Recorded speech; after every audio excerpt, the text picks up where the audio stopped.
नमस्कार दोस्तों, स्वागत है आपका आज की इस वीडियो में। तो चलिए आज की क्लास शुरू करते हैं और आज हम पढ़ेंगे महाराणा उदय के बारे में। इनका जो सही असली नाम है उदयकर्ण है, लेकिन इसे शॉर्ट नेम में महाराणा उदय कहते हैं। इन्होंने अपने पिता कुंभा की हत्या करके मेवाड़ की गद्दी पर शासन किया। इनका उपनाम है मेवाड़ का प्रतिहंता शासक। हमने पढ़ा था महाराणा कुंभा चैप्टर में कि इन्होंने अपने पिता की हत्या कर दी थी मामा देवकुंड के पास। ये बात हमने पढ़ ली है राणा कुंभा के चैप्टर में। मेवाड़ी सरदारों ने उदा का विरोध किया और ईडर से रायमल को बुलाया।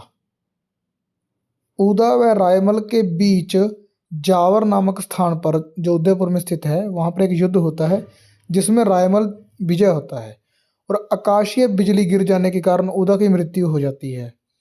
अब मेवाड़ की गद्दी पर कौन बैठेगा?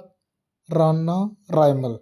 उदा बीकानेर के शासक राव बीका से सहायता मांगता है, लेकिन बीका सहायता नहीं करता क्योंकि वो प्रतिहंता शासक था ना, वो अच्छा शासक नहीं था, इसलिए उसकी किसी ने भी सहायता नहीं की। उदा जो है मांडू के सुल्तान गयासुद्दीन के पास चला गया, लेकिन आकाशीय बिजली गिर जाने के कारण उसकी मृत्यु हो गई। देखते हैं राणा रायमल। 1473 से 1509 ईस्वी तक इन्होंने शासन किया। उदा की मृत्यु के बाद मेवाड़ की गद्दी पर बैठा राणा रायमल के 11 रानियां व 3 पुत्र तथा 2 पुत्रियां भी थी। इनकी 3 पत्नियां थी। वीर कुंवर उनका पुत्र था जयमल। रतन कुंवर के 2 पुत्र थे, पृथ्वीराज सिसोदिया व संग्राम सिंह राणा सांगा। श्रृंगार देवी जोधा की पुत्री थी। गोसुंडी बावड़ी का इन्होंने निर्माण करवाया। यहाँ पर भागवत धर्म व वैष्णव धर्म की जानकारी मिलती है और ये लाइन बहुत इंपॉर्टेंट है, आपको ध्यान में रखनी है कि गोसुंडी बावड़ी का जो निर्माण है किसने करवाया, तो नाम याद रखना, श्रृंगार देवी जोधा की पुत्री थी। तो ये लाइन बहुत इंपॉर्टेंट है, इसको ध्यान में रखना। रायमल ने एक लिंगनाथ जी मंदिर का जीर्णोद्धार करवाया और रमाबाई को जावर का क्षेत्र दिया। पुत्री आनंदबाई का जो विवाह है सिरोही के जगमाल से कर दिया और मेवाड़ में खेती को प्रोत्साहन दिया। ये मैंने आज शाम को एक शॉर्ट में क्वेश्चन पूछा था कि मेवाड़ में मुख्य रूप से खेती को प्रोत्साहन किस शासक ने दिया, तो उसका राइट आंसर आएगा राणा रायमल। उम्मीद करता हूँ आपने उसका आंसर सही दिया होगा। जिसने शॉर्ट में इस वीडियो को देखने से पहले आंसर दे दिया वो मुझे कमेंट बॉक्स में बताइए। इन्होंने रामशंकर, अर्जुन सागर समय तालाबों का भी निर्माण करवाया। रायमल के दरबार का एक प्रसिद्ध शिल्पी था जिसका नाम है अर्जुन सुथार। इस बात को याद रखना, इसका नाम आएगा, क्वेश्चन पूछा जा सकता है यहाँ से।